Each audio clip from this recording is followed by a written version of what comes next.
Okay guys, dito pala ako ngayon sa Vermosa. Ipapakita ko sa inyo kung ano yung mga nabago rito sa bago kong setup ng MTB. Hindi naman bago, dati pa rin ganyan. May bagong akong nilagay, siyempre yung gulong sa yung fork. Tingnan natin kung ano yung itsura niya, no? Siyempre, itsura MTB pa rin yan.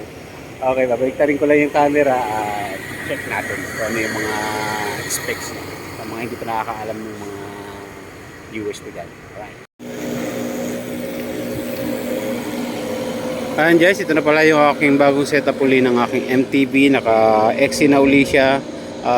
Pwede na uli pang off-road. Ayan, pang trail. Bago na rin yung kanyang tire. At siyempre, ano pa ba yung bago sa kanya? Yung tinidor. Hindi bago yan. Dati ko na kinabit yan. Binalik ko lang uli. Ayan, lapit tayo. Okay, umpisa tayo rito sa umpisa tayo dito sa handlebar. Handlebar niya mountain peak para mga 650, 700 na lang yata yung haba nito kasi pinutulan ko napaka-iksi nga yata dahil ginamit ko sa pang-crate. Okay, ito naman na aking gamit is Sauce G. Ayan, tapos akin yung yung frame.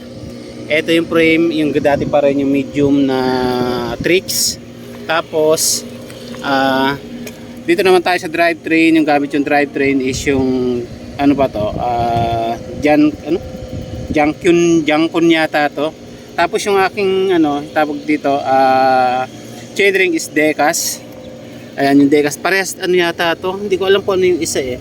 Narrow wide din yan. Parehas narrow wide. Kaya lang wala siya FD 1x10 kaya manual. Tapos yung aking kadena marumi. Marumi yung kadena ko. Pero Shimano yan guys. Tapos yung aking RT is Shimano Altus. Yung aking rin is Shimano rin yung aking sprocket. 9 speed 1134. Ayan 1134 yan. Tapos ito yung bago kong pinalitan yung gulong. Balik uli ako sa Maxxis kahit mabigat. Yung tinanggal ko rito na isang gulong na anong tawag dito, Innova Pro. 440 grams lang yun. Parang maliit yun eh. Pero ang sarap gamitin nun pag yung pang karera kasi magaan talaga. 440 grams lang ang isa nun. Ito, ang isa nito 1 kilo. Kaya yung dalawa nun, 1 piraso lang ng aking Maxxis Space. Ayan, kita nyo yung size niya, 29 by 2.10, 65 PSI. Siyempre, same lang sila yan unahan. Okay, ito yung fork ko na binili rin. Parang tika 5,000 yung Evo 2 and air fork. Hindi siya ganun kabigat, sakto lang kung hindi ko alam kung tatagal ba to kasi ito yung first time ko pa lang magkaroon ng air fork kaya hindi ko pa alam kung ano ang performance niyan, kung gaano ba siya tatagal. Ayun. Okay, yung hub ko ganun pa rin, yung Mr. Bike pa rin, yung dati pa rin. Ang rotor ko, sa rotor na bago na ito yung stock, yung rotor nito kasi nasumemp lang ako, napunit ito yung isa na pinalit ko. Katulad nito yan. Ito yung isa ko, yung Sagmit. Ilagay ko rin napunit kaya nagpalit na lang ako nito. Sa brake set naman, racework lang. Ayan, thank you kay Vans Bicycle. Sponsor din niya yan kasi binigay niya rin sa akin ito racework. Tapos yung pedal ko, nakalimutan ko na kung anong nito. Ano ba tatak nito? Aerowick pala, Aerowick yan, XT5. Yan yung Aerowick lang ang gamit. Siyempre yung aking bottom bracket, mountain peak. Tapos ano pa ba?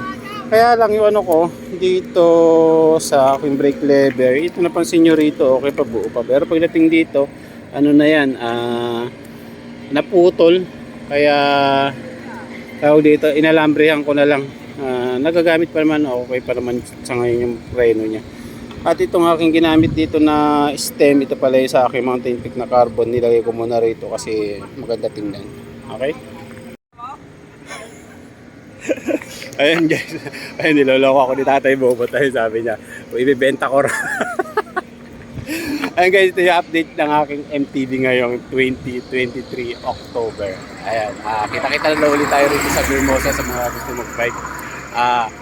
Mag-bike din sa Vermosa, napakaganda. At pag gusto niyo magpa-bike check, syempre andyan si Idol Maverick, ayun siya. Pag gusto niyo magpa-bike check ng inyong mga MTB rigid fork, ayun, lapit lang kayo sa kanya. Huwag kayong mahihiya magtanong. Alright, hanapin nyo lang niya rito sa Vermosa. Pa-bike check niya pag may magaganda kayo setup ng inyong MTB. Ayan, hanggang dito na lang.